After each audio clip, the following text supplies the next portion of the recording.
Tout système volant est plus lourd que l'air et dépend des lois physiques.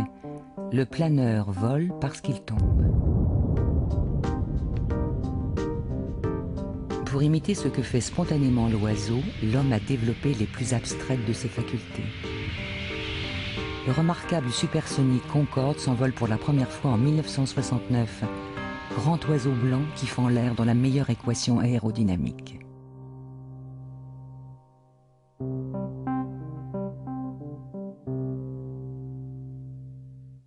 L'avion de ligne le plus rapide au monde surfe sur la stratosphère sans aucune contrainte à plus de 2 fois la vitesse du son.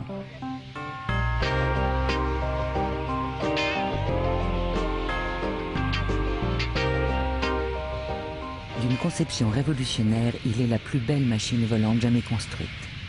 La forme du Concorde est entièrement soumise à son exceptionnelle fonction et son esthétique fonctionnelle le fait admettre comme objet de design.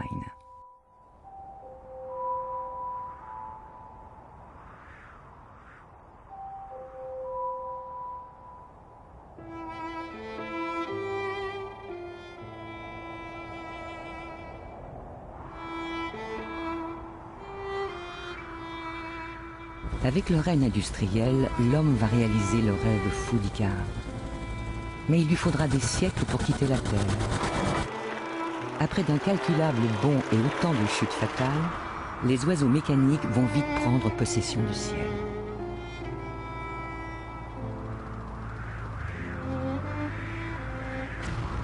L'industrie aéronautique naît avec la Première Guerre mondiale et entraîne la création des compagnies aériennes.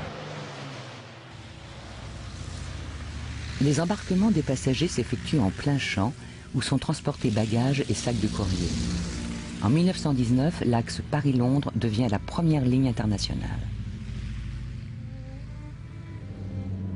L'aéroplane a modifié pour toujours le temps et déplacé les continents. Il a bouleversé la notion d'espace et de voyage.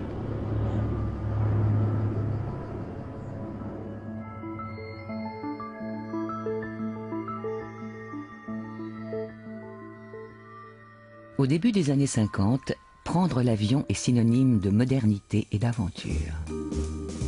Ces privilégiés des premiers vols long courriers préfigurent la jet-set. Les aéroports sont les nouvelles cathédrales et ouvrent les voies du ciel aux métropoles modernes. Aussi, le dimanche, on se presse en famille sur la terrasse du Bourget pour admirer la belle et douce Caravelle, comme disait le général de Gaulle, le premier biréacteur moyen courrier au monde.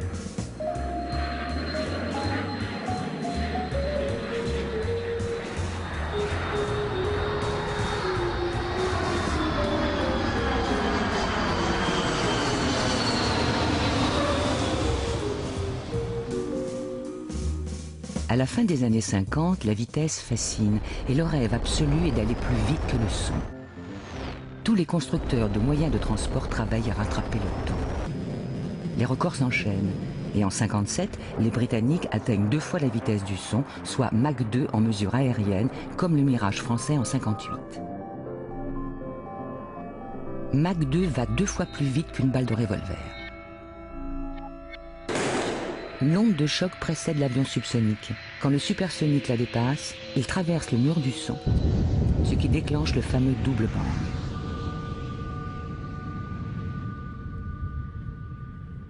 Sud Aviation, futur aérospatial, constructeur français de la Caravelle, élabore en coopération avec Marcel Dassault, l'homme des mirages, le premier avion supersonique civil, la Super Caravelle future Concorde.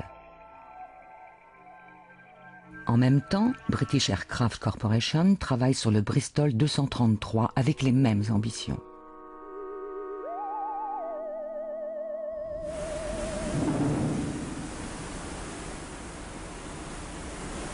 La forme du supersonique est totalement issue des longues analyses en soufflerie et des multiples expérimentations menées par d'éminents théoriciens, dont ceux de l'ONERA, l'Office national d'études et de recherche aérodynamique.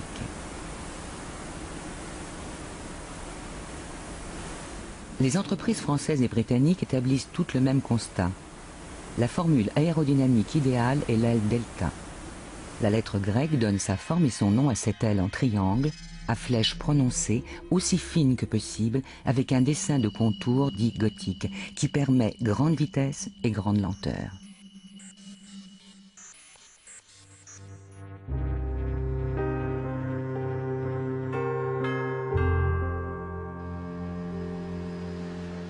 L'aile du Concorde stocke le carburant, lest mobile qui contribue à la stabilité de l'avion en se déplaçant de l'avant à l'arrière.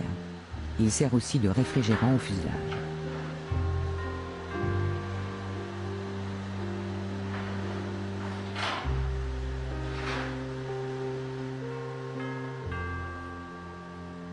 En 1962, la France et l'Angleterre engagent leurs gouvernements respectifs pour la construction en série du supersonique à Toulouse et à Bristol. Les gens ignorent que pour la première fois, on a décidé de construire un avion à l'échelle d'un continent. C'est quelque chose de considérable. L'ensemble des pièces ont circulé par bateau, par camion. Et dès 1963-1964, des milliers d'entreprises, à la fois en France et en Grande-Bretagne, se sont attaquées au problème de construire des choses exceptionnelles. Le premier homme d'État qui ait prononcé le mot Concorde, c'est le général de Gaulle, au cours d'une conférence de presse qui a suivi de peu l'accord.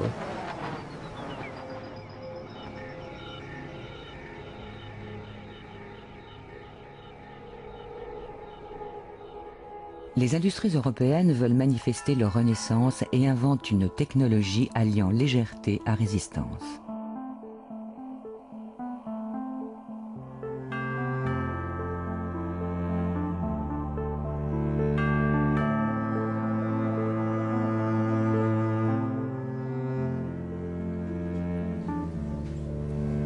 Comme pour une architecture, de nouveaux matériaux sont employés à grande échelle.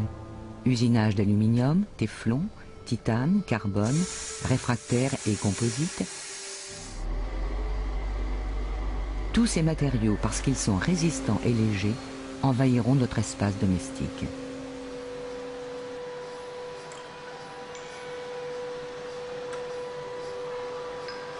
En raccourci, disons que les Français s'occupent des ailes, du corps et des pattes, et les Anglais de la tête et de la queue. Cette aventure industrielle a donné naissance à l'un des plus grands constructeurs au monde, Airbus Industrie. Pour son incomparable pénétration de l'air, le Concorde est doté d'un nez antenne de 7,50 mètres. Ce long nez bourré de capteurs bascule pour augmenter le champ de vision dans les phases de décollage et d'approche. La visière rétractable protège le pare-brise en croisière.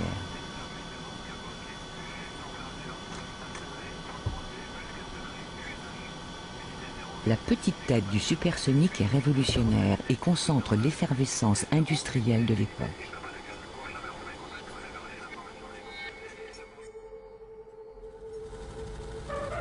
Le train d'atterrissage du Concorde, bien plus haut que celui des autres avions, permet d'éviter l'impact des ailes sur le tarmac, l'angle de son décollage étant très aigu.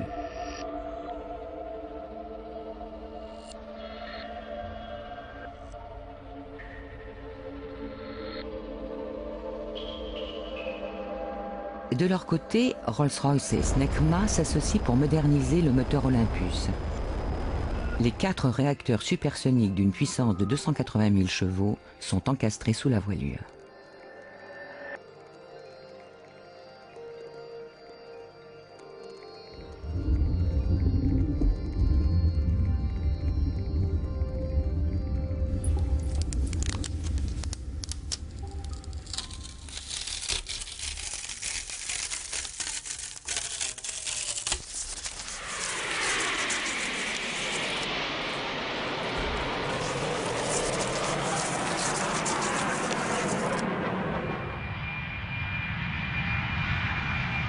« 15 minutes suffisent pour se retrouver dans la stratosphère à 18 km de la Terre. À Mach 2, le frottement de l'air chauffe la carlingue à 125 degrés, qui se déforme de 20 cm. Tout est solidaire, mais pas rigide.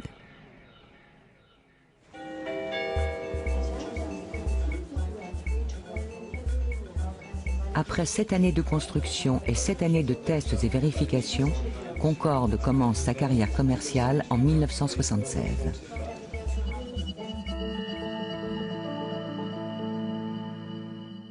Décoller Concorde, ça a été très certainement, surtout dans mes premiers vols, hein, une grande émotion.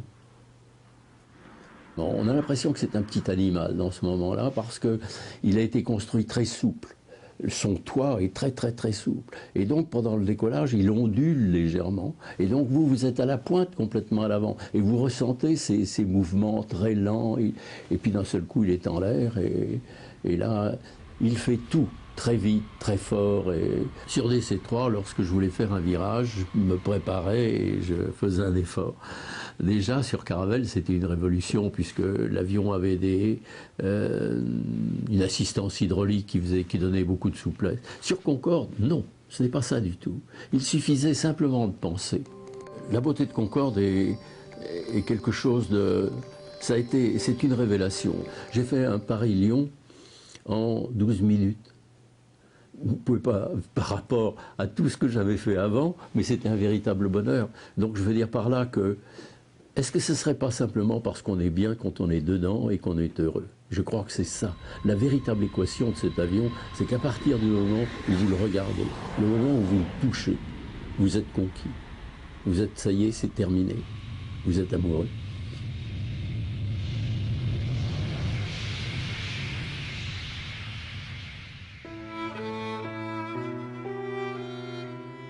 Le premier vol humain s'est empêtré de plumes et de cire, mais la forme était juste. L'imagination est la plus scientifique des facultés, dit Baudelaire, parce qu'elle seule comprend l'analogie universelle. Le mouvement d'évolution des formes peut être brusque ou très lent, rien n'est jamais vraiment nouveau.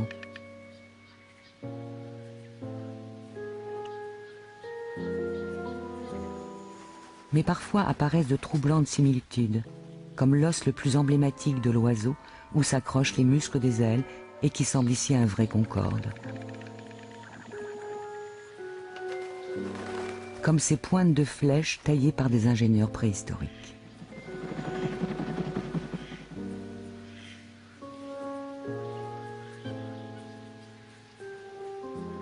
Les os des oiseaux sont constitués d'une fine couche compacte extérieure rendue rigide par la partie interne cellulaire, pleine d'air. La nature répond par des solutions techniques, matériaux complexes et composites, quand légèreté et résistance mécanique sont nécessaires.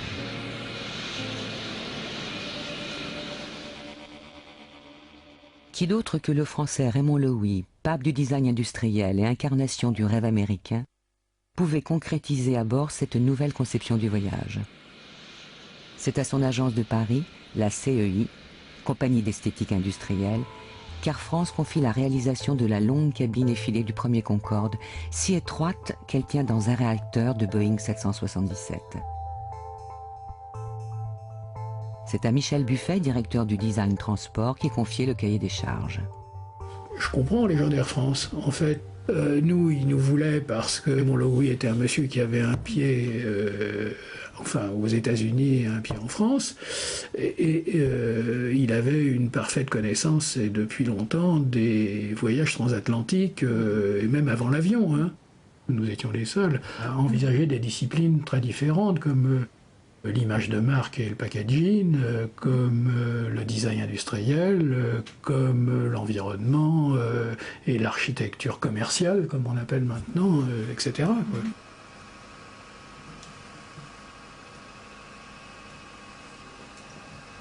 Un avion fourni par un constructeur, c'est une coque qui est vide. Chaque compagnie a une émission de desiderata qui est différente. La moindre chose, c'était d'éliminer des kilos, sinon d'éliminer des grammes. Donc en conséquence de quoi, c'était de trouver des matériaux, des formes qui soient les moins lourdes possibles. Airbus sortait des limbes, Boeing, Douglas et autres compagnies existaient depuis longtemps, et pratiquement toutes les fournitures aéronautiques étaient fabriquées aux États-Unis. Donc, même pour Concorde, nous sommes allés aux États-Unis en ce qui concerne tous les matériaux de revêtement. Donc les Américains offraient un siège qui pesait 25 kg à la place. 25 kg à la place, c'était resté à terre, ça n'aurait jamais décollé. Donc on a réussi à faire un siège qui s'est éloigné de ça, et voilà ce que ça donne dans l'avion, par exemple. La première chose, pour laquelle nous avons été engagés, c'était l'aménagement intérieur de 2 cabines, parce que l'avion est scindé en 2. Le siège est pratiquement la chose la plus singulière de cet avion, qui est un tout petit tube, où pratiquement il n'y a rien d'autre. Vous avez des tout petits hublots, vous volez à 18 000 mètres, il n'y a rien à voir, sinon un splendide bleu, c'est magnifique.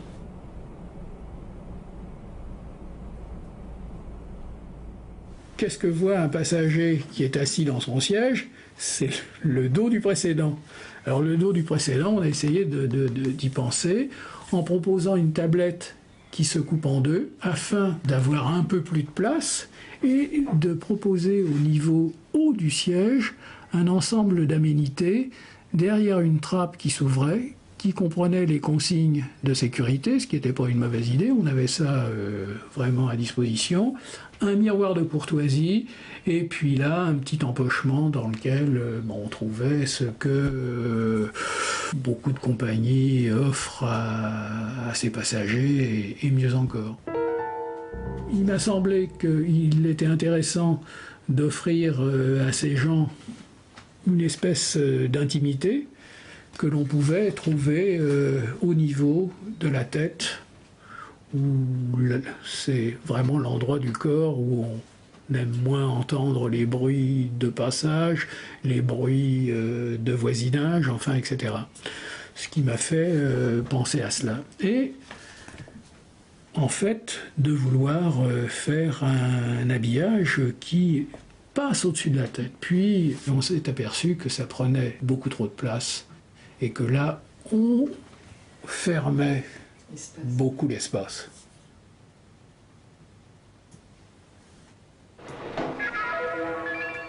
L'arrivée dans l'aéroport du passager Concorde, qui faisait également partie de notre package. Et bien évidemment, le premier aéroport, c'était Roissy.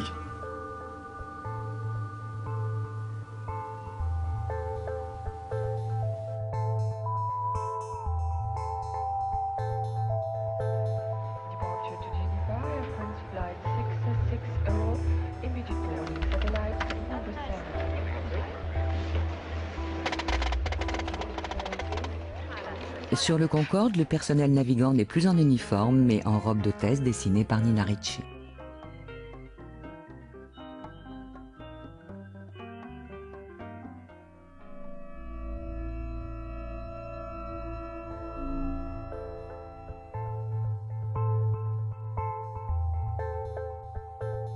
Vu le prix du billet, vu le prestige de l'avion, il est nécessaire de mettre les petits plats dans les grands et d'assurer un service à table comme au restaurant. Nous naviguons dans le superlatif chic avec fine cuisine nationale et grands crus servis à 2 fois la vitesse du son. Les couverts en inox massif, simples dans leur modernité, sont dessinés par la CEI. Mais ce luxe est une vraie charge car il a un poids. 100 repas suppose autant de bouteilles, une montagne de porcelaine, de verres en cristal, de couverts qui pèsent 1300 kilos. Cette charge correspond au poids de 17 passagers et entraîne le supplément de consommation d'une tonne de carburant.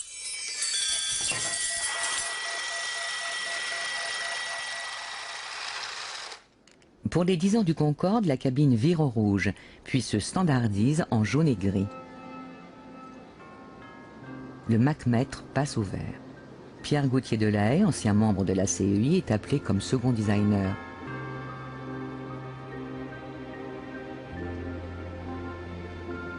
Pour l'anniversaire des 20 ans, André Putman, ambassadrice de l'élégance française, crée une harmonie entre ciel et terre qui se maintiendra jusqu'au dernier vol. Équilibre sobre qui tend, dit la créatrice, à l'état de rêve.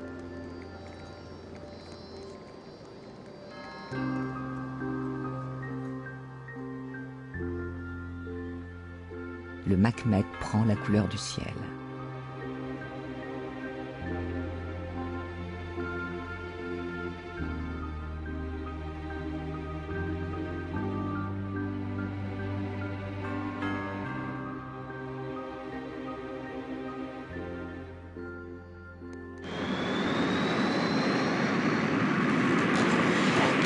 En quelques secondes, je suis en Espagne, en Afrique, au au Pakistan, à Limoges, en Arménie.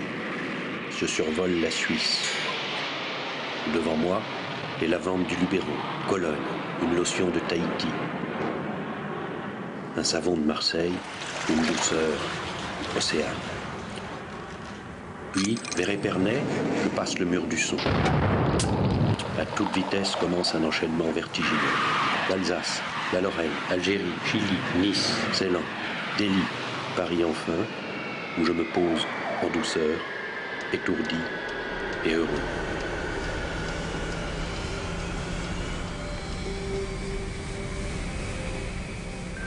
Les stratèges franco-britanniques veulent contrer une supériorité aérienne américaine.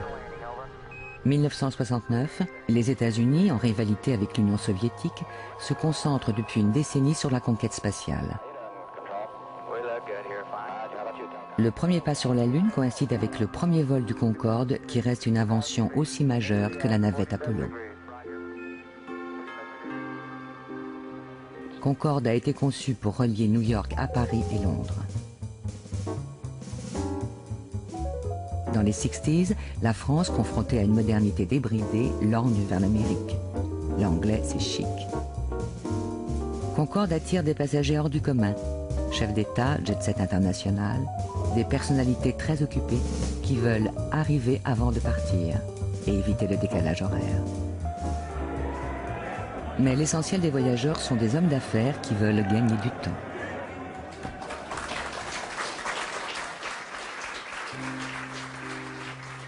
En même temps, sur Terre, la vie suit son cours et certains événements agitent la planète. La guerre du Vietnam déclenche chez la jeunesse américaine une vaste réaction pacifiste qui résonnera différemment en Europe, surtout en France. Les mouvements contestataires font de la musique l'arme première. Les rockstars parcourent le monde et apprécient les embardées supersoniques du Concorde qui vont cependant à leur tour déclencher de vertes contestations.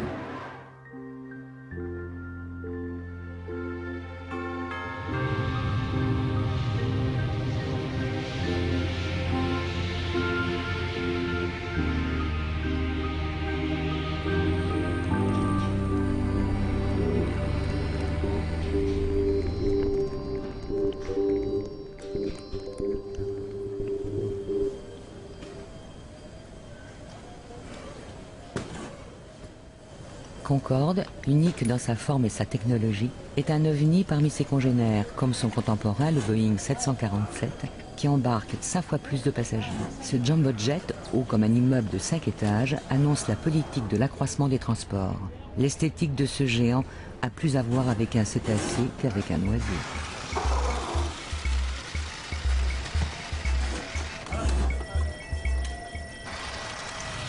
Le futur de l'aéronautique doit sûrement à ce formidable laboratoire volant que fut Concorde, mais il doit aussi paradoxalement à la polémique soulevée par sa nuisance sonore et sa pollution. Car cette controverse déclencha chez les constructeurs un ample programme de sensibilisation écologique.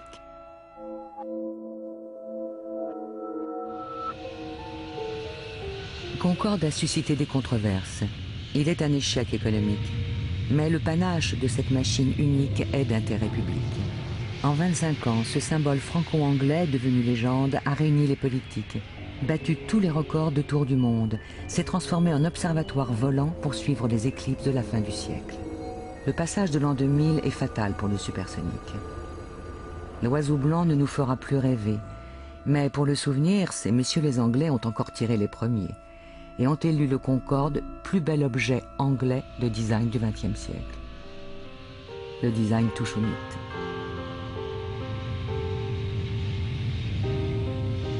Les ingénieurs franco-anglais du supersonique peuvent être fiers dans leur Concordia et reprendre à leur compte une fameuse maxime, la fonction, quelle belle forme.